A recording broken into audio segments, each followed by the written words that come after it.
გამარჯობათ ბატონ კოჩა. ბატონ კოჩა, ხო დაგელაპარაკებით, რა ნუ გამექცევით. ეს გოჩა ბალოიანია, ქურდული სამყაროს ნათლი მამად წოდებული ასლან უსოიანის, იგივე დედ ხასანის დის შვილი. კრიმინალური გენერლის ოჯახიდან საქართველოში მხოლოდ და როზა უსოიანი და მისი ვაჟი გოჩა ბალოიანი შემორჩნენ. ირაკლი უსოიანზე მინდა გკითხოთ. არა, მაგ ურთიერთობა. რამდენი ხანია რაც არ გაგვხსოვს? წლები? კი, ძალიან ბევრი. იცით ხო ეხა ბრალი რომ წაუყენეს? არ ვიცი, ვერ გეტყვი. არ გსმენიათ? არა, თქვენგან გეგულო პირველ. ირაკლი უსოიანი კანონიერი ქურდის დედ ხასანის შვილიშვილია. საქართველოს პროკურატურის საგამოძიებო მასალების თანახმად, რომელიც შაბათის ეთერმა მოიპოვა, სწორედ მან შეუკვეთა ოთარ ფარცხალაძეს თბილისში, კანონიერი ქურდის მერაბ ჯანგველაძის ძმის მკვლელობა. დოკუმენტში, რომელიც ჩვენ მოვიპოვეთ, კრიმინალური პოლიციის ოპერატიული მუშაკი რომიკო გოგიაშვილი უფროსებს უპატაკებს, რომ ჯანგველაძის მკვლელობის უკან ასლან უსოიანის ოჯახი დგას. თქვენი პატაკი არის ძალიან მნიშვნელოვანი ამ საქმეში. დღესაც მეცით დეტალური ჩვენება. უსოიანი როგორ გავიდა კავშირზე? შეგიძლიათ ეს რომ გითხრათ ფარცხალაძესთან? რომიკო გოგიაშვილი თბილისის პოლიციის დეპარტამენტის დეტექტივების პირველი სამმართველოს დირექტორის მოადგილეა.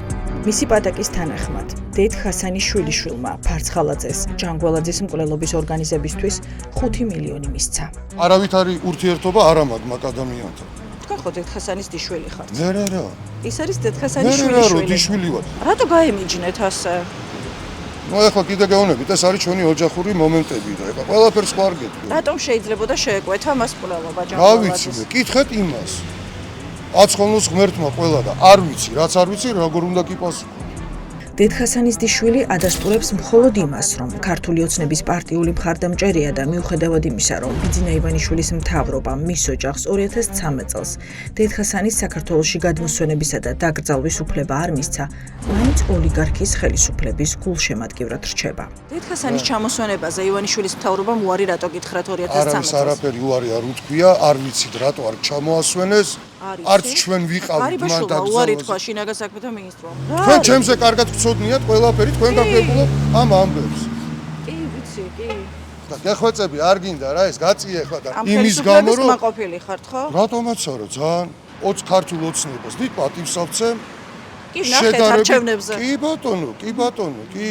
დიდ პატივს ავცემ და სულ ვიქნები მაგად მომხრე.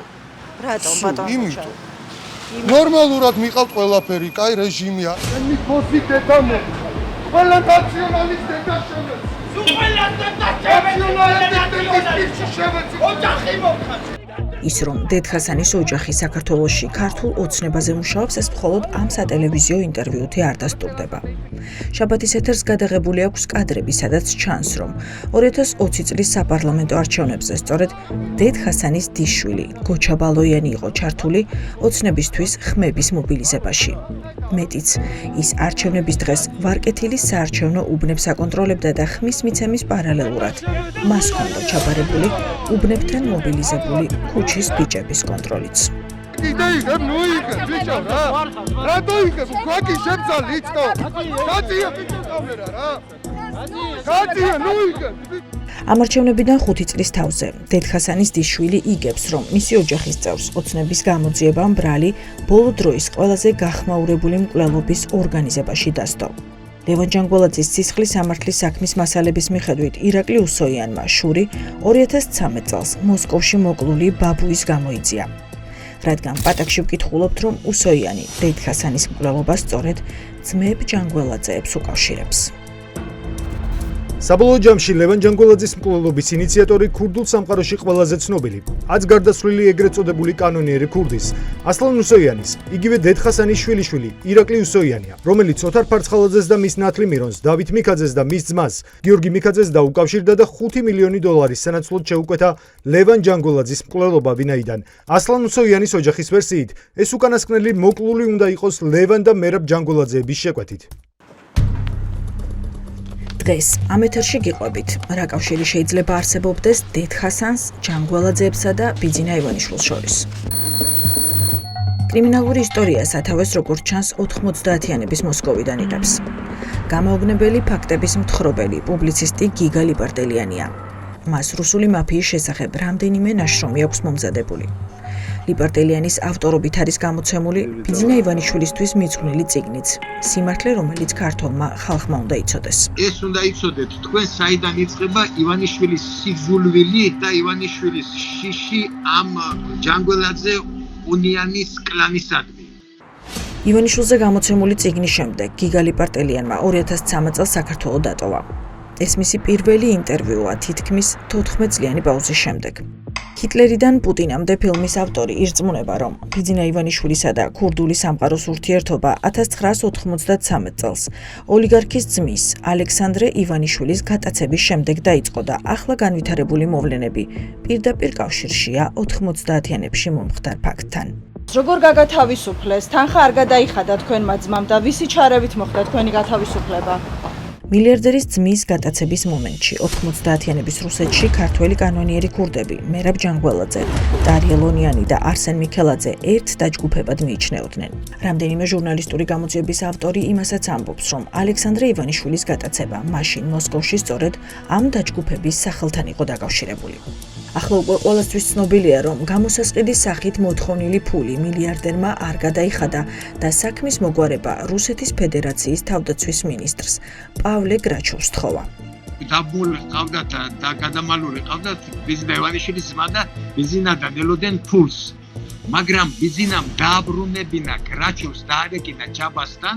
გრაჩოვმა რომ დაურეკა, გრაჩოვის სიტყვა იყო ჯაბა იოსელიანიშვილის კანონზე მეტი. იმიტომ რომ გრაჩოვი აძლევდა იარაღს ჯაბას მაშინ და გამოუშვა. არსენა მიქელაძე და ტარიელ ონიანი გამოაგზავნენ იქიდან თვითმფრინავით, ასე ჯერ ჩაადინენ ისინი მანქანაში, მიიყვანეს გრაჩოვის კაბინეტში, დახვდათ იქ ივანიშვილი და უთხრეს ისნობთ ამ კაცო, არ ვიცით ვინ არის ახლა ამგენმა უთხრე. ხო, ეს არის ამის მაქაოთ, მოტაცებული გრაჩოვმა უთხრა. ხო და ახლა თვითმფრინავში ჩაგსვამ თუ გაგიშოთ თბილისში, იქ დახვდება ჯაბა იოსელიანი და გამოუშვით მისი ძმაო რა. გიგა ლიპარტელიანის მონათხრობის ისტორიას საქართველოს თავდაცვის ყოფილი მინისტრის სოციალურ ქსელში გამოქვეყნებული ეს განცხადებაც ადასტურებს. ირაკლი ოქრაშვილი აქ დეტალურად აღწერს, როგორ დაგეგმა რუსეთის თავდაცვის მინისტრმა გრაჩოვმა ბიძინა ივანიშვილის ძმის გათავისუფლების სპეცოპერაცია. კაცმა, რომელსაც ძალოვან უწყებებში მუშაობის დროს საიდუმლო მასალებზე ჰქონდა წვდომა, 4 წლის წინ საჯაროდ დაწერა, რომ ივანიშვილის ძმის გამოსახსნელად მოსკოვიდან თბილისში სპეციალური თვითმფრინავი ჩამოფრინდა. მოსკოვის ცენტრში ტყავის კურკიანებმა 2 ქართველი ააგდეს და უნომრო მანქანებით პირდაპირ რუსეთის თავდაცვის მინისტრის მისაღებში მიიყვანეს. ამ ორიდან ერთი არც მეტი არც ნაკლები ტარიელ ონიანი იყო, ხოლო მეორე არანაკლები გავლენის, აც გარდაცვლილი სხვა ქურდი, გვარს შეგნებულად არ ვასახელებ. მინისტრის კაბინეტში მათ 2 ადამიანი ელოდა. ერთი მინისტრი გრაჩოვი, მეორე ჩვენი ბიძინა, იგივე ბორის ივანიშვილი. გრაჩოვმა რუსული სლადაფონური ჟარგონით აუხსნა ონიანსაც და მეორესაც, რომ თუ 2 დღეში გამტაცებლები უფროს გრიგოლიჩს არ გაათავისუფლებდნენ, ორივეს საქმე ცუდად იქნებოდა. უპატივცემულობის ნიშნად ორივე ქურდი ჟუკოვსკის სამხედრო აეროდრომზე მიიყვანეს და სატრანსპორტო თვითმფრინავით ვაზიანის ასევე რუსული ბაზის აეროდრომზე გადმოაფრინეს, რათა ისინი გამტაცებლებს დაკავშირებოდნენ და გატაცებული გაენთავისუფლებინათ. გიგა ლიპარტელიანი გვიყვება, რომ ბიძინა ივანიშვილის მოლოდინები არ გამართლდა. კრიმინალური ვენდეტა გრაჩოვის ჩარევისა და ალექსანდრე ივანიშვილის ტყვეობიდან გათავისუფლების მიუხედავად მაშინ არ დასრულებულა. გამოსასყიდის გარეშე დარჩენილი კრიმინალური სამყარო პასუხს ჯაბა იოსელიანს თხოვდა. იოსელიანი კი ივანიშვილს. არსენა მიქელაძეს ჰქონდა ძალიან დიდი პრეტენზიები ჯაბა იოსელიანთან, რომ რას ქვია გრაჩოვი ვინ არის? ჩვენ ხომ მოვილაპარაკეთ ქურდებმა. ხომ უთხარით ერთმანეთს, რომ ივანიშვილი ძმა იქ იქნება მანამ, სანამ ივანიშვილი ჩვენ ფულს არ მოგვიტანს. ამ დროს ჩვენ გირეკავს გრაჩოვი უშობ ივანიშვილის ძმას, ბიძინამ იცის აგერ რომ არსენას კიდე პრეტენზიები აქვს ჯაბასთან. გრაჩოვის სულფეხებზე კიდიათ უკვე. და აცხრილინა ეს არსენა მიქელაძე და ფული იყო გადასახდელი პარტნერი ჯაბასთან და ჯაბამ წაიღო ეს ფული და დამთავრდა. ამ არსენ მიქელაძის გვარი იმალება დღემდე, იმალებოდა ყოველთვის, იმიტომ რომ ბიძინა ივანიშვილის ძმის მოტაცებასთან დაკავშირებით მოხდა არსენ მიქელაძის მკვლელობა და ამასთან დაკავშირებით გადაიხადეს ფული. და ეს ფული გადაიხადა მაშინ ივანიშვილმა. ქურდულ სამყაროში ერთ-ერთი მთავარი დაუწერელი კანონი შურისძიებაა, რომელსაც კრიმინალური ბოსები და მათი ქვეშევრდომები ადრე თუ გვიან ყოველთვის აღასრულებენ. შაბათის ეთერის რესპონდენტი ამბობს, რომ ეს შიში ძმის გატაცებიდან ამ დრომდე ბიძინა ივანიშვილმა ვერ დაძლია. ბიძინას ჰქონდა პანიკური შიში ტარიელა ონიანის და ამ არსენა მიქელაძის და ამ კლანის ჯანგველაძე ონიანი მიქელაძე. ბიძინა პათოლოგიური შიში ქურდების ყოველთვის. ბიძინა გადიოდა ყოველთვის შინაგასაკეთთა მინისტრთან როშაილოზე, გადიოდა ყოველთვის გრაშოვზე, ესმის და ბიძინა იყო სულ დაზარალებულის როლში. ბიძინა ივანიშვილი არის ის კაცი, როგორ ფიზიკურად ჩამოიშოროს ქურდი და აღარ არარსებობდეს, იქ ამისთვის მზადაა გადაიხადოს ნებისმიერი თანხა. დედხასანისა და ჯანგველაძე ონიანი მიქელაძის დაჯგუფებებს შორის ღია დაპირისპირება წლების განმავლობაში გრძელდებოდა. გიგალი პარტელიანი ამბობს, რომ პროცესი, რომელიც 90-იანებში დაიწყო, ამ დრომდე არ დასრულებულა და ვაკეში ლევან ჯანგველაძის მკვლელობით კიდევ უფრო გამძაფრდა. ჟურნალისტური გამოძიების სააგენტო რეპუტაციის ხელმძღვანელი დარწმუნებულია, რომ ბიძინა ივანიშვილის გარეშე ოთარ ფარცხალაძე ამ მასშტაბის დანაშაულის ჩადენას ვერაფრით გაბედავდა. ბიძინა ივანიშვილის გარეშე ეს მკვლელობა არ მოხდებოდა. მისი თანხმობის გარეშე ეს მკვლელობის ორგანიზაციას მარტო ფარცხალაძე ვერ გააკეთებდა. ივანიშვილი რომ თანახმა იქნებოდა ჯანგველაძის მკვლელობას და იტყოდა რომ მე არაფერი გამიგია, მე არაფერი ვიცი, რას გინდათ მაშინ გააკეთებ. არ ეგონათ რომ ასეთი რეზონანსული თუ იქნებოდა. ბიძინა ივანიშვილისთვის ფარცხალაძე არ ღირს $100 და არ ღირდა არასოდეს. პირიქით ის გაუხარდა პირიქით რომ იტყვი ფარცხალაძეზე და უცებ ფარცხალაძე აღარ ჩამოა. ახლა ესო FSB ფარცხალაძის ხარეზია და ბიძინა ივანიშვილი უფრო ძველი დროის FSB-შნიკია ვიდრე ფარცხალაძე. ფარცხალაძე საერთოდ არ იცოდა FSB სად იყო, ბიძინა ივანიშვილი რო იყო FSB-შნიკი. რა თამაშს თამაშობენ ერთის მხრივ ოლიგარქი და ოთარ ფარცხალაძე და მეორეს მხრივ რა რეაქციას უნდა ელოდონ ისინი კრიმინალური სამყაროსგან, რომელსაც მათი სახელი უკვე ბუნებრივად შეერწყა. ამ კითხვებზე პასუხს იტალიაში მცხოვრები კანონიერი ქურდის მერაბ ჯანგველაძის რეაქციის შემდეგ გავიგებთ. ვენდეტას ქურდული სამყარო უკვე 11 თვეა ელოდება. აი ფარცხალაძე მაგალითად ხო ქურდების ძმაკაცია, ქურდებთან ამიქაძეებთან საერთოდ ხასა. ბიძინა არის ერთი შიშარა კაცი, რომლის იმუნიტეტი იყო ყოველთვის აი პოლიცია, მილიცია, ვიღაცებთან ფულის გაში. ბიძინა ბედნიერი იყო 10 მილიონი გადაიხადა გრაჩოვისთვის, ვიდრე ტარიელა ონიანის და არსენა მიქელაძისთვის $100,000 მაგალითად. ქურდებთან ის ვერ ნახულობს საერთო ენას, ბიძინა კალაძე არ არის. კალაძეს ბავშვობის ოცნება ჰქონდა ახლა რომ ქურდებთან ეს მაგაცა სამტრედელი ბიჭი იყო, რაღაცა ქურდულად ეს ისე გამხდარიყო, ისე მაფიოზი და აიხდინა თავის ოცნება და ქურდების მაგაცია. მოიგე რა თუნდოდა ეს პოლიტიკა კაი მწვრთნელი იქნებოდა და ამ ქურდებთანაც იზმაკაცებდა და იმაფიოზებდა და კალაძის ოცნება ეს არის. რომ პრიჩოსკა რაფერ გაიკეთოს და ფერარი და რა რომ გადაკოცნის მაგალითად წრიპო გადაცნა მერაბიანებს იწვია ეს გონია რა კაცო წრიპამ ქურდები გადამეხვენ და რაღაც სამტრედელი ბიჭია ის. ბიძინა ივანიშვილი ქურდების მიმართ საკუთარ დამოკიდებულებას მხოლოდ არჩევნებზე, ძალაუფლების შენარჩუნების მომენტში ივიწყებს. მაშინ როცა შავი სამყაროს მხარდაჭერა ქართულ ოცნებას სასიცოცხლოდ სჭირდება. მათ რიგებშია გოჩა ბალოიანიც, დედხასანის ოჯახის წევრი, რომელიც ახლა მაგალითად რესტორანს აშენებს და ფულის საშოვნელად ემზადება. აგერ ვარ ჩემთვის ნორმალურად ბიზნესში ვარ ჩართული, მობზანდი დახსნაზე დაგპატიჟებ და რაც ეხება ქართულ ოცნებას, სულ დავეხმარებ.